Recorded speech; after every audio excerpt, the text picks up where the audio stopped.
제가 한번 그 유튜브 영상을 보다 보니까 어떤 연쇄살인마가 나오는 법정을 이제 영상을 본 적이 있습니다. 영상 초반부에는 그 자신의 가족을 죽인 살인마에게 이제 그 가족들이 나와서 막 법정에 서서 막 저주를 하고 막 욕을 하는 거죠. 차례대로 나와서 막 거친 말을 막 쏟아내는 그런 장면이 나왔고, 그 다음에 이제 또 이제 죄수를 딱 보여주는데 전혀 이제 막 무표정하게 이렇게 그냥 있는 거죠. 어떤 죄책감의 표정이나 뭐 후회나 어떤 감정의 동요를 숨기려는 듯이 그냥 무표정하게 그냥 허공을 이렇게 멍하니 보고 있는 그런 장면을 보입니다. 그 다음에 다시 한번 이제 유가족이 나와서 얘기하는 장면이 나오는데 살인마에게 이렇게 얘기를 하더라고요. 여기 있는 많은 사람들이 당신을 증오합니다. 하지만 저는 그렇지 않습니다.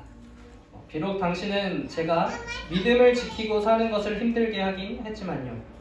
그리고 신께서 말씀하신 그 믿음은 바로 용서하며 사는 것입니다. 그리고 당신은 용서받았습니다. 이렇게 얘기를 하더라고요. 그 아버지가 이 말을 마쳤을 때 또 이제 살인마를 이제 줌인 딱 해주는 거죠. 그때 살인마가 눈물을 터뜨리면서 영상을 마무리하는 그런 영상을 보았어요. 이처럼 세상 곳곳에서는 이해하기 힘들고 용서하기 힘든 이 세상 속에서도 용서를 실천하면서 살아가는 사람이 있다라고 하는 거죠. 또 우리나라에도 그런 분이 있습니다. 목사님 중에 유명하신 분인데 손양원 목사님이라고 혹시 들어보셨나요? 우리나라에서는 굉장히 유명하신 분인데 여수에서 나병 환자들을 대상으로 돌보면서 봉사하셨던 분이고, 또 심사참배를 강요당하는 그 시기에 굴복하지 않았습니다. 심사참배를 하지 않았어요. 그래서 체포되었다가 이제 강복한 후에 하나 이제 추록하신 분입니다. 근데 그에게 이제 아들이 있었는데 1948년에 여수 순천에서 반란 사건이 일어납니다. 우리나라에도 반란 사건이 있었습니다. 네, 반란 사건이 일어나서 이제 공산분자라 그러죠. 공산당을 지지하는 사람들에 의해서 총살을 당하고 마는 거예요, 아들이. 그리고 후에 그 범인이 반란 사건이 진압이 되고 아들을 죽인 그 그 계기를 제공한 안재선이라고 하는 사람이 나타나는데 잡히고 말죠. 근데 이 목사님이 그 사람을 석방을 해달라고 직접 요청을 하고, 또 심지어 양아들로 삼겠다, 자기가 양아들로 삼겠습니다, 이렇게 맞아들이기로 결정을 하죠. 그에게 그래서 목사님의 딸은 이렇게 기록을 했습니다. 그분의 책에 이렇게 구체적으로 나와 있는데 목사님이 어떤 말을 하셨냐면, 그 학생이 안 잡혔다면 또 모르되 일단 잡힌 이상 모른 채 할 수가 없구나. 내가 무엇 때문에 신사참배 덤으로 5년 동안이나 감옥 생활을 견뎌냈겠니? 하나님의 계명을 지키기 위함이 아니었겠느냐. 제1, 이 계명이 하나님의 명령이라면 원수를 사랑하는 말씀도 똑같은 하나님의 명령인데 라고 말씀을 하시면서 용서하시고 결국 사랑하시고 양아들로 삼았다라고 하는 것이죠. 네, 이렇게 하나님의 말씀 그리고 사랑과 용서를 실천하기 위해서 우리나라에도 조금 시간은 되었지만 그렇게 노력하는 사람들이 있습니다. 우리는 얼마나 예수님이 말씀하신 이 오늘의 용서의 마음가짐 이것을 가지고 살아가고 있을까요? 성경은 우리에게 이렇게 말을 하고 있죠. 분을 내어도 죄를 짓지 말며 해가 지도록 분을 품지 말라, 이렇게 말씀하고 있습니다. 왜 분을 품지 말라고 하는 거예요? 결국 용서하라는 거죠, 우리에게. 또 이렇게 나오고 있습니다. 또 너희는 모든 악독과 노함과 분냄과 떠드는 것과 비방하는 것을 모든 악의와 함께 버리고 서로 친절하게 하며 불쌍히 여기며 서로 용서하기를 하나님이 그리스도 안에서 너희를 용서하신 것 같이 하라, 이렇게 말씀을 하고 있습니다. 용서, 그것은 우리에게 선택할 기회를 주는 것이 아니라 우리에게 필수적으로 지켜야 하는 일이다라고 오늘 말씀은 우리에게 말을 해주고 있는 것이죠. 예수님께서 오늘 본문을 전하실 때에 이 사회적 배경을 조금 보면 유대 사회의 상위 계급은 바리새인이었고 그 그들의 주된 사상은 율법주의였습니다. 율법주의의 가르침은 두 가지로 나눌 수 있는데 하라와 하지 말라 이렇게 나눌 수 있죠. 예수님 당시에 율법주의가 워낙 강조되다 보니까 율법을 잘 지키는 사람이 어떻게 해요? 율법을 지키지 못하는 사람들을 정죄하고, 그러면 어떻게 되냐면 정죄 당한 사람이 기회를 노리다가 저거 한번 걸려봐라 했다가 뭐 잘못하면 딱 꼬투리 잡아가지고 야 너 지금 너 잘못했네, 나만 잘못한 거 아니네, 너도 잘못했네 하면서 서로 막 비판하는, 그러한 비판하고 고발하는 환경이 만들어지기 시작했죠. 율법주의가 힘을 얻자 당시 바리새인들은 이런 표현을 만들었습니다. 2번까지는 용서하라. 그러나 그 이상 용서하는 것은 비겁한 짓이다. 얼마나 각박했는지 보이죠, 세상이. 그래서 랍비 중에 한 명이 그래도 3번까지는 용서하자라고 얘기했더니 사람들에게 저 랍비 진짜 멋지다. 인기를 얻었다고 합니다. 3번 용서하라 그랬는데 사람들에게 인기를 얻는 그 정도로 각박한 세상이었던 것이죠. 그런 환경에서 볼 때 오늘 베드로가 예수님께 7번까지 용서할까요? 이렇게 물어본 것은 어때요? 바리새인들보다도 또 랍비보다도 엄청나게 인심을 쓴 거죠, 사실은. 야, 우리가 세상이 이런데 내가 예수님을 따라다녀보니 저건 좀 아닌 것 같아. 그래도 7번까지 용서하면 괜찮지 않을까? 하는 마음에서 예수님께 물어본 거죠. 그러나 예수님이 대답하죠. 7번을 70번까지도 용서하라. 우리도 이런 고민을 하죠. 와, 내가 도대체 저 사람 저런 행동 언제까지 받아줘야 돼? 고민하지 않습니까? 저만 고민합니까? 네, 고민합니다, 저도. 그리고 이런 생각도 들죠. 내가 계속 받아주는 것이 과연 옳은 걸까? 이게 선일까? 오히려 받아주는 게 악한 길로 나아가는 길이 아닐까? 이렇게 생각을 하죠. 그러나 조금 더 제가 제 마음에 솔직해지면 솔직히 용서하는 것이 좀 손해보는 것 같고, 또 용서하기에는 어때요? 우리가 사실 에너지가 많이 들잖아요. 그냥 화내는 것보다 더 많은, 그쵸? 인내와 정말 노력과 수고가 필요하잖아요. 그래서 내가 좀 지쳐가지고 그렇게 고민하고 방황하고 있는 것을 발견하게 됩니다. 우리는 무엇을 하든지 용서를 기반으로 해야 하죠. 우리가 솔직히 용서 안 하면 어떻게 할 거예요? 맞잖아요. 우리 용서 안 하면 어쩔 건데요. 솔직히 말해서. 어떻게 하실 겁니까? 용서 안 하면? 아는 척 안 하면서 투명인간 취급하면서 무시하고 지낼 겁니까? 아니면 화내면서 저기 막 동네방네 아는 사람들한테 다 소문내가지고 저거 순 나쁜 놈이라고 그러면서 그냥 막 떠들면서 그렇게 사실 건가요? 결국 그리스도인들이 할 수 있는 것은 용서밖에 사실은 없는 거예요. 그잖아요. 어디 가서 뒷담 까면 그것도 죄고, 그죠? 용서밖에 없습니다. 우리가 그 사람에 대한 태도를 바꾸더라도 비록 그 사람은 용서한 상태에서 우리가 태도를 바꿔야 하는 것이죠. 그리고 나서 우리가 먼저 용서하고 그 사람을 위해서 내가 어떤 태도를 다시 취해야 할까 고민하고 바꿔야 하는 것이고, 제가 화를 내더라도 그 사람에 대한 분노의 감정으로 화를 내는 것이 아니라 다 용서한 다음에 어떤 내 감정을 쏟아내기 위한 수단이 아니라 정말로 불의에 대한 어떤 정말 정답에 대한 공의에 대한 그러한 우리의 목소리가 되어야 하는 것이죠. 용서에 지쳐서 그리스도인의 이 모습을 포기하지 않기를 바랍니다. 오늘날 교회에서도 바리새인의 율법주의에 빠져서 막 사람들이 하나님이 하라는 것 하고 하지 말라는 거 안 하면 의로워지고 심지어 천국에 갈 수 있다 이렇게 착각하시는 분들도 종종 있습니다. 그러나 그것은 사실 기독교가 아니죠. 오히려 불교와 같은 어떤 사상이 가까운 믿음이죠. 성경은 율법을 통해서 결국 하나님 앞에 갈 수 없다라고 우리에게 분명하게 말해주고 있잖아요. 율법으로 의로울 수 없습니다. 왜냐하면 율법이 흠이 있기 때문이 아니라 우리 인간이 율법을 온전하게 지킬 수 없는 아주 연약한 존재이기 때문이죠.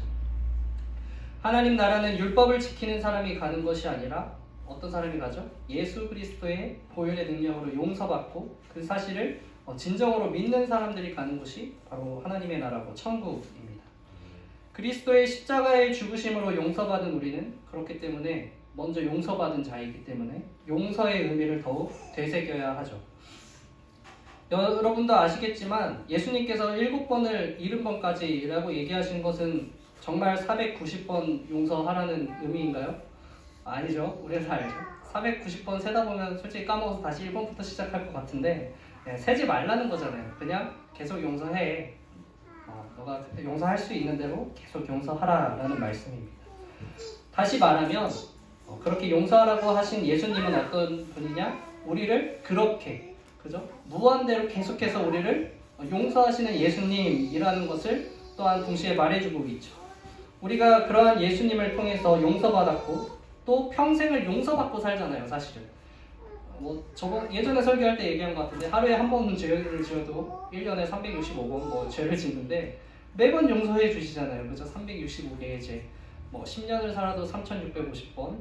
요즘 100세 세대니까 최소 3,650번의 죄 맞나요? 네, 그렇게 용서를 해주시잖아요. 이미 그렇게 용서를 해주시는 예수님이십니다. 그러므로 우리가 평생도록 용서받고 살듯이 그분이 나의 주인이고 그분이 나의 삶의 인도자가 되시면 우리 또한 예수님을 닮아 용서하는 삶을 살아가도록 합시다. 네, 오늘 본문 말씀은 내가 왜 용서하며 살아야 되는가 라는 의문이 드는 사람에게 좋은 대답이 되죠.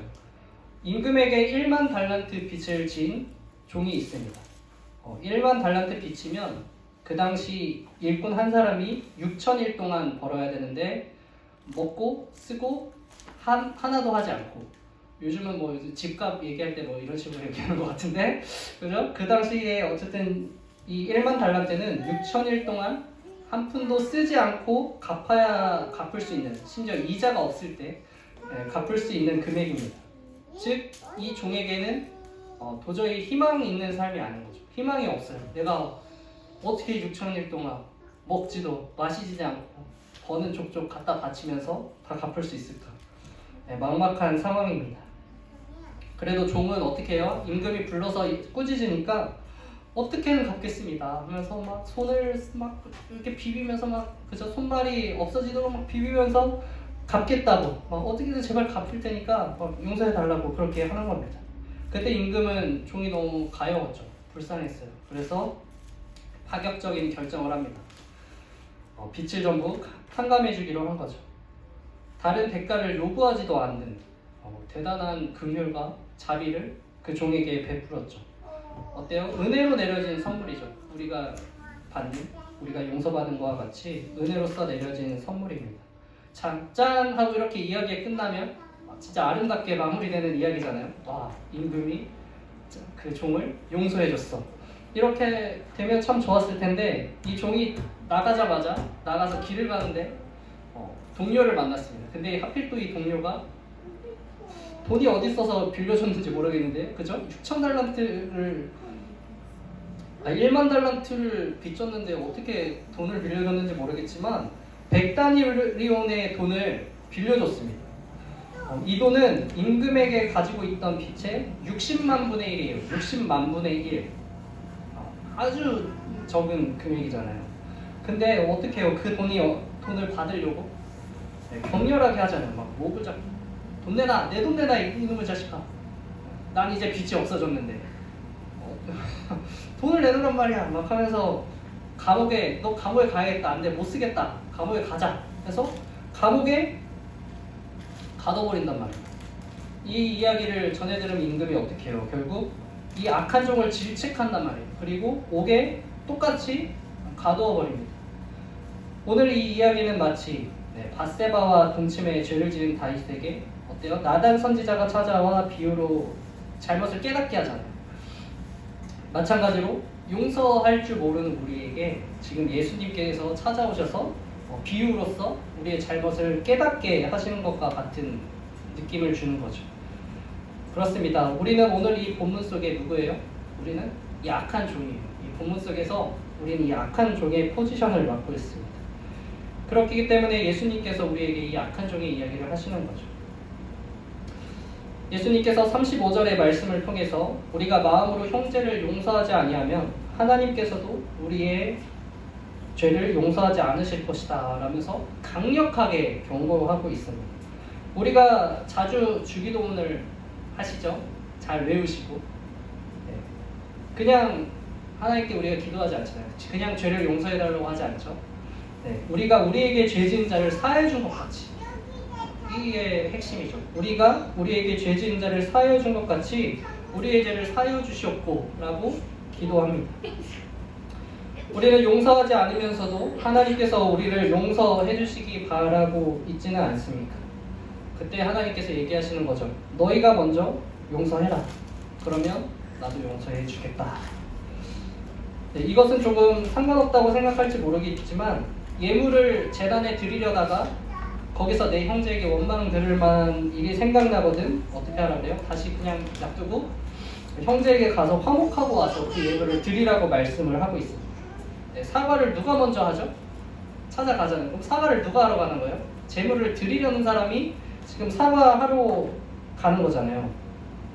자, 그런데 중요한 게 있어요. 사과를 누가 먼저 할 것 같습니까? 그러니까 잘못한 사람이 먼저 사과할까요? 네? 항상 잘못한 사람이 먼저 사과합니까? 아니에요. 그죠? 잘못한 사람이 먼저 사과하지 않아요, 사모님. 네. 네. 더 사랑하고 더 먼저 용서한 사람이 사과하는 거죠. 맞죠, 여러분? 맞습니다. 네, 사랑하고 더 먼저 용서한 사람이 사과하는 겁니다. 네, 하나님께 용서받기 전에 그 마음을 가지고 사람을 먼저 용서할 수 있는 사람들이 되기를 축복합니다. 네, 우리가 이웃을 용서하지 못한다면 그것은 첫째로 하나님의 용서가 가지는 의미를 그 무게감을 잘 몰라서 그런 거죠. 우리가 값없이 사실 하나님의 은혜를 구원받았잖아요. 우리가 값을 지불하지 않았기 때문에 이 선물을 값없이 여길 위험성이 있죠. 아무리 그잖아요. 누가 막 100만 원짜리 선물을 해줘도 난 그거 모르는 거야. 그냥 선물 받았기 때문에 좋아 보이네 이러고 어떻게 해요? 그냥 이렇게 구석에 놓는단 말이에요. 왜냐면 내 취향이 아니야. 100만 원짜리지만 내 취향이 아니야. 그러면 이렇게 놓는 거죠, 그냥. 그래서 그와 같이 우리가 예수님의 이 놀라운 사랑과 이 은혜의 선물을 값싸게 여길 수 있다는 거죠. 예수님이 우리 때문에 어떤 일을 당하셨습니까? 사람들한테 손가락질 당하고 침 맞고, 그죠? 채찍질 당하고, 머리에는 가시관 쓰고, 십자가에 못 박히고, 이게 가당키나 합니까? 네, 십자가 위에서 멸시당하면서 피를 흘려 죽었죠.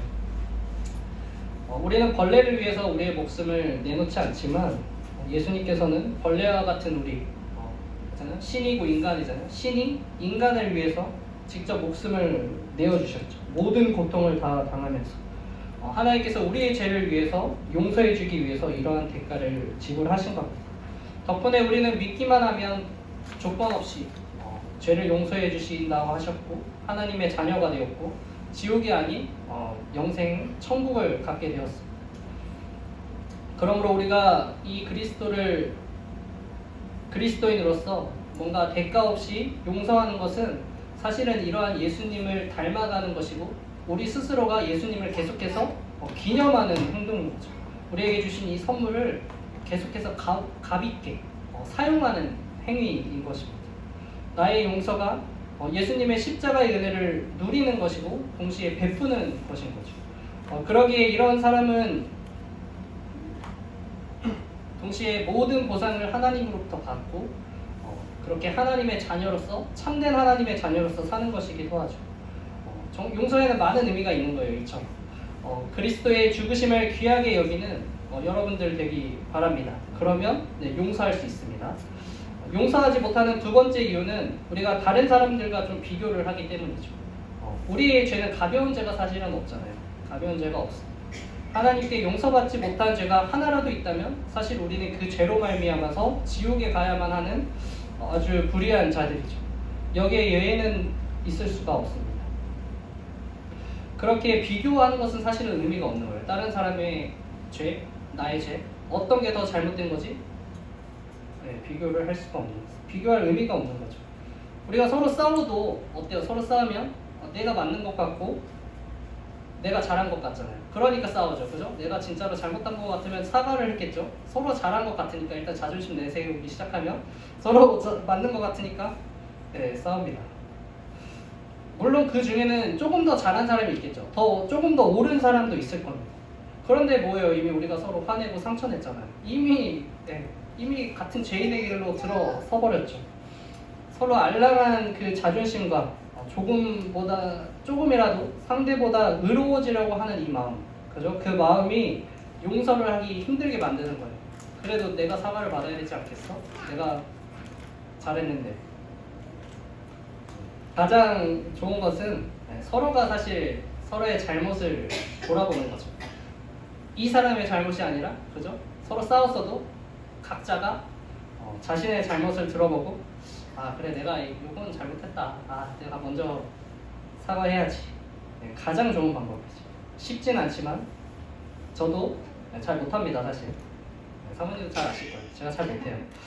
어떻게 그렇게 내가 잘난 것만 생각나는지 그렇잖아요. 뭐 안 하고 안 했어 그러면 저는 생각하는 거죠. 다 했는데 나 이때도 했고 저때도 했고 저때도 했는데 질 수가 없습니다. 못한 건 우리가 하지만 좀 잊어버리고 상대방이 못한 건 잊어버리고 내가 잘한 것도 좀 잊어버리고 오히려 내가 못한 거 그렇게 생각해서 비교하지 말면 우리가 먼저 용서할 수가 있습니다. 세 번째 이유는 좀 손해본다는 생각이 사실은 좀 크죠. 내가 사과함으로써 받는 손해감이 있습니다. 누군가 자신을 속이려 들려 했을 때 그것을 알면은 분노하죠. 또 누군가 자신의 이야기를 안 좋게 하고 다닌다는 사실을 알아도 우리가 좀 사과할 일이 아니잖아요 사실 우리가. 또 혹은 잘못한 사람이 되려